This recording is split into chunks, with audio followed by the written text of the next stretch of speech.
Hey, it's John Nemo. Super excited to have you back. This is a new one. The AI apocalypse is upon us if you're using LinkedIn right now. I can't believe this is a thing, and I can't believe somebody is publicly promoting this and thinks it's a good idea. So allow me to unpack this. And it leads to, I've been doing a series lately on what I call LinkedIn lies, like some of the biggest misconceptions about how to use LinkedIn to generate leads and get business and win clients.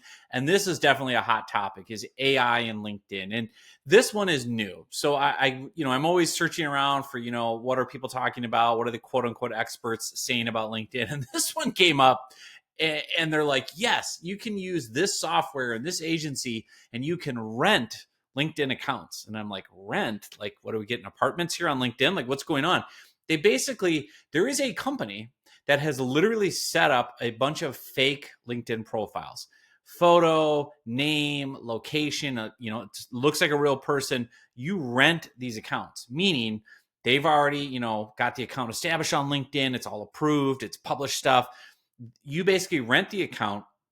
This company changes the profile to put all your company information in there, gives the person a fake job, gives the fake person a fake job at your company, put in all your company info, and then it uses automation tools to have that fake profile reach out to prospects, pretend that this profile is actually one of your company employees, and then try to route people into phone calls or whatever.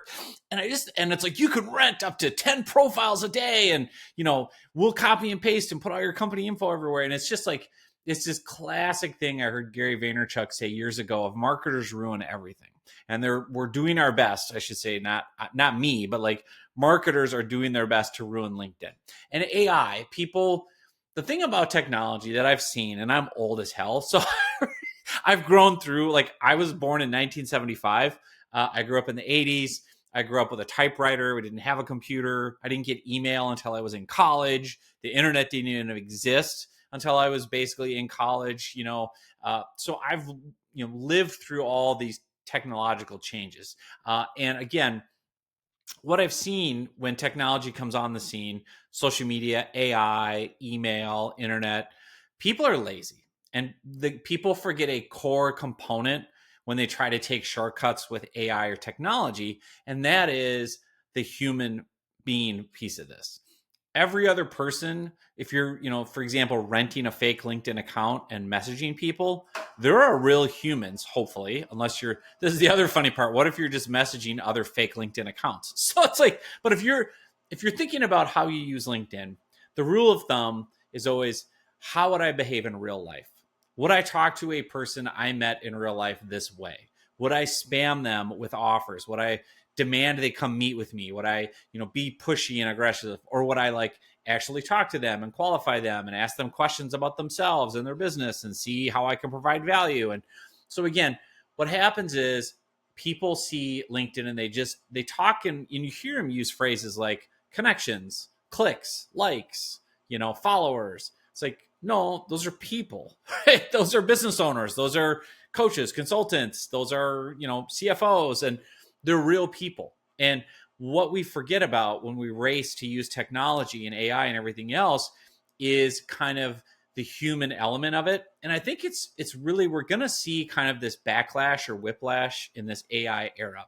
And if you're not, paying close attention to LinkedIn, where AI is currently kind of infiltrating the scene is multiple ways. One is people are writing content with AI, and it's pretty easy now to spot AI created content because it's pretty generic.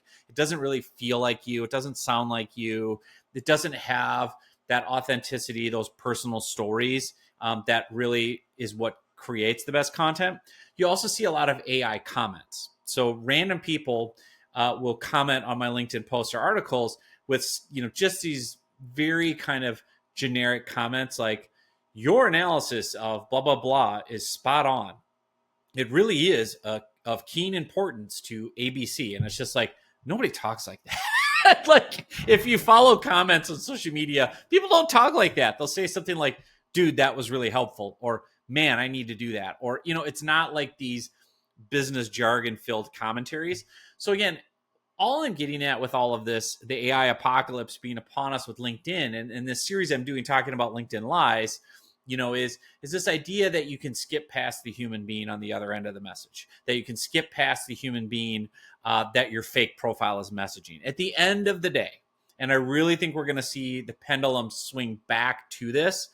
We want to go back to, I want to make sure I have a real authentic person I'm talking to, a real authentic relationship with the coach, the consultant, the company, the business owner, whatever it is you're selling. Correct. And it doesn't mean you can't have automation and AI. And I use it all the time too. It's fantastic. But if you forget the human element, the human connection, you're really going to struggle. And I think about AI, and I think about renting profiles and AI comments, and automated outreach systems where you can have these automation tools that will, hey, we'll go find 100 posts on LinkedIn and we'll auto like them for you. And we'll pretend, and this is the big part of it, is it's faking behaviors. The big thing I see with AI that's really, I think, dangerous is faking behavior.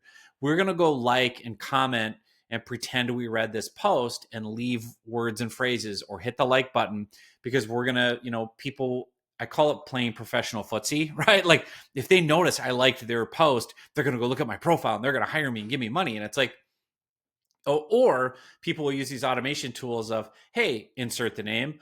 I really admire your work at insert the company name. It looks like you do a lot of work with insert the service and use insert the software. Really impressed, want to connect. Now, when people send those kind of fake messages, A, you can see right through it. B, what if somebody calls you on that? What if somebody says, and I do this sometimes just to mess with people, but I'll say, oh, what do you really admire about Nemo Media Group? What do you really admire about what we're doing? Like what? Or like I get this all the time in emails as well. Like, hey, a big fan of your podcast. And it's like, really? Like, why? Like, what episode? Because again, fake flattery just backfires. Fake flattery, fake sincerity, we can smell it a mile away. And again, if someone feels misled, they're not going to buy.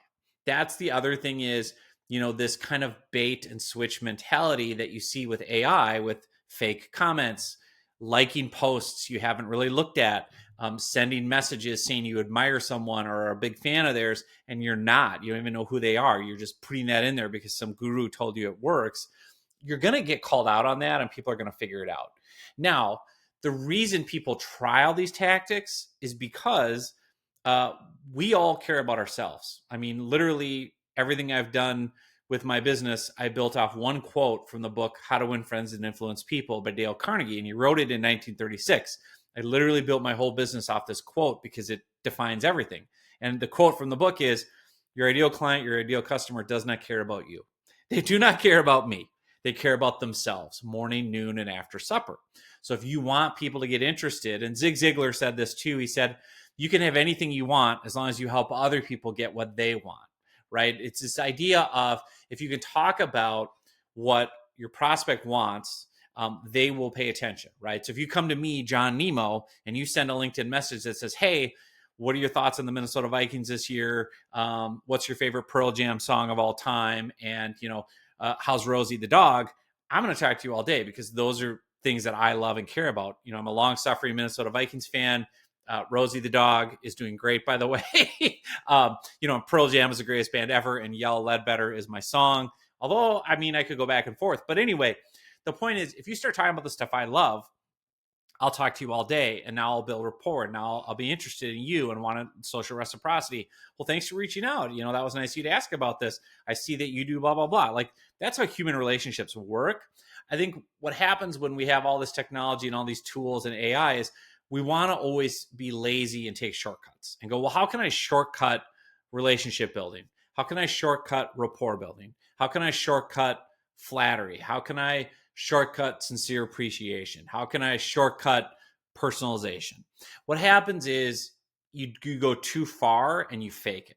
So the solution I've really developed that I think works really well and is authentic is simply putting one piece of content together. And I've talked about this on previous episodes, one piece of content together that you can share to qualify people. And then if they're interested in your content, in your topic, in getting help from you, then go in and personalize, then build rapport. And it's very easy to do. So let me back up a little bit and explain how I approach this on LinkedIn, both for myself and for clients.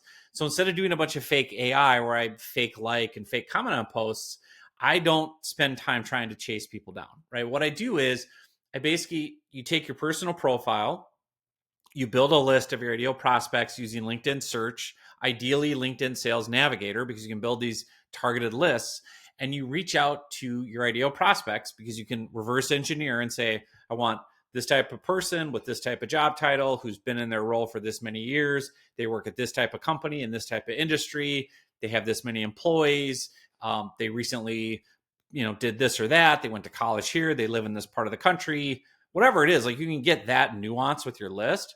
I reach out with a very simple qualifying question. Hey, would you like my best free tips on blank? Would you be interested in a free ebook I put together on blank? Would you like my best insights on how XYZ type person can get ABC type benefit? Or would you like my best free tips on how insert the type of job they do can solve this pain point, right? So what you're basically doing is you're using a permission-based kind of value first offer through a one-on-one LinkedIn message. So a LinkedIn InMail, a LinkedIn DM, even a LinkedIn invite. And what you're doing is you're qualifying interest, because before you go and do all the personalizing, either real life personalizing or fake personalizing, what if someone's not a prospect? What if they don't need your service? What if they're retired? What if they're not interested? You don't want to waste all this time trying to personalize and build rapport before you know if they're interested even at all in your service or product. As my brother-in-law taught me years ago, he's a great salesman. He's like, I have enough friends. I need more clients, right? Like, so I'm going to wait until I know you're interested in the topic. Then I'll do the relationship building. So what I do is I will reach out and I'll build a list of my ideal types of prospects. One example, business coaches and consultants. We work with tons of business coaches, tons of consultants. Our agency helps them get leads on LinkedIn. I know if you're a business coach or consultant, one of your pain points is you need leads. You need qualified leads because you need more consulting clients or more business coaching clients. So I reach out with one sentence to these coaches and consultants on LinkedIn that says, hey, can I send you my best free tips on how business coaches can get qualified leads on LinkedIn? Or, hey, can I send you a free copy of my book, LinkedIn Lead Generation for Consultants? That's it. One sentence, one question. If they reply yes, then I deliver the free ebook. And I've talked about this on other episodes, what should go into the ebook, but I deliver the free ebook and then I follow up and then I personalize, because now I can look at that person's LinkedIn profile. I know they're interested in the topic, lead generation using LinkedIn. I know they're my ideal type of client, business coach and consultant. Now I can look at their profile page and do some very easy personalization. I can see where they live. I can see where they went to college. I can see the places they've worked. I can see if they've listed any volunteering. I can see what they've recently been posting about. All of that I can put into my follow-up messages, just like I would do in real life, building rapport, building relationship, and it makes it much easier now to move toward a real one-on-one conversation. That's a much easier way to get people qualified and interested in your services and do genuine, legitimate personalization, as opposed to all the AI nonsense, right? Fake profiles, fake likes, fake comments, fake messages, pretending you're a big fan. I think so many people see through that. So many people know it's not genuine, and or they have their guard up. And worst of all, think about this. I want to go back to the beginning of this episode. Think about the guy who is promoting renting fake LinkedIn profiles. I almost want to go through his sales funnel and be like, yeah, I really enjoyed my interaction with Sally from your team. Loved her LinkedIn profile. Could I meet with Sally? I just think that's great. What's he going to say? Well, actually, that's a fake profile we rented from a guy in Russia. Like, Sally doesn't exist. Like, or I could say like, hey, I looked on your website for your About Us page and your employees. Sally's not on there. Does she not work with you? Because I got a message from her. Like, people are eventually going to figure it out. Like, you know what I mean? And I think it's kind of like building a house on a bad foundation if you're going to try to use fakery to get clients. If you're using fake profiles, fake comments, fake likes, fake personalization, you're going to eventually get caught on that at some point when someone becomes a client. And again, you don't want to win people by misleading them. You want to win them on genuine, authentic, yes, I'm a real person, here I am. Doesn't mean you can't use AI to make your life easier and faster and better. It's just being smart about it. Like, I use AI for things like analyze my last 10 sales calls and show me trends. What are people asking the most about? What are the biggest objections coming up? Give me some ideas of how I can address those better. Or, hey, do some market research. I want to get more coaches and consultants involved. Search online and find out what their biggest pain points are right now around lead generation. Help me, brainstorm some ideas for content, or, analyze this about my business. Give me advice. Or, hey, help me write the guts of a ebook on this. You do the factual stuff. I'll write in the personalized stories and we can combine. Like, there's all these different ways to use it well. Or, help, I want to build a list in Sales Navigator. I don't know how to do it. AI, can you give me the search terms I should type in, and job titles and things like that, and then I can just fill in the blanks. Like, there's all these different ways to use it. It's just being smart. So hopefully that helps you. I love kind of uncovering these LinkedIn lies and getting real about it, because I want to see you succeed. I am so tired and frustrated with all these experts that are giving bad advice and kind of pushing these, trickeration or get rich quick or fake followers. In fact, I got one today where a guy said, hey, I can blow up your podcast. I can get you guaranteed, 30,000 downloads in a month, 150 reviews, blah, blah, blah, blah, blah, blah, blah. And it's fake. It's like, yeah, it's a bunch of fake bots or AI or, Fiverr employees in Pakistan that will go and like it, but they're not real, right? So think about that too. This is another piece of branding that I always talk about with, people now can fake social proof pretty well with social media. We can claim a lot, right? We can claim, I've been featured here, I've been featured there, I have a #1 rated this, I've won this award. You have to really look underneath. So for example, on our websites, nemomediagroup.com, which is our agency, and then linkedinriches.com, which is my book and online course, I will say, like, as featured in New York Times, Inc. magazine, Social Media Examiner, Entrepreneur on Fire, Business Insider. By the way, when you click on those logos, it goes to the actual stories, right? So I'm not faking it. Like, you can go look at a New York Times story that I was quoted in, or an Inc. magazine story that I wrote, or an interview I did for Social Media Examiner. So if you're going to use those tools, make sure that people can trace it. Or, like, this is another one, testimonials, where people have these fake testimonials, or I assume they're fake. It'll be like, John Nemo's the greatest of all time, Steve S., coach. I made $1 million with John Nemo, Sally, accountant. It's like, well, I can't verify that. Like, so when you go to our website, I have first name, last name, job title. Like, you can look up our clients, right? You can verify, oh yeah, that's a real person. There's their LinkedIn profile. Because again, that matters, right? Being authentic matters. Being verifiable matters. If you win people on fakery, you're going to lose them very quickly. So all that to say, find ways to be genuine, to be authentic. I love AI, but just be careful, right? It's going to come back to bite you, is what I've seen over and over and over again. So I could go on and on, but want to wrap this one up. If you need more information, if you want to learn more, all our best free tips, nemomediagroup.com, just click on free, all the books, all the resources, all the training videos. And if you want to learn more about our agency and how we help with lead generation on LinkedIn, it's all there too. Thanks so much, and we'll see you soon on another episode.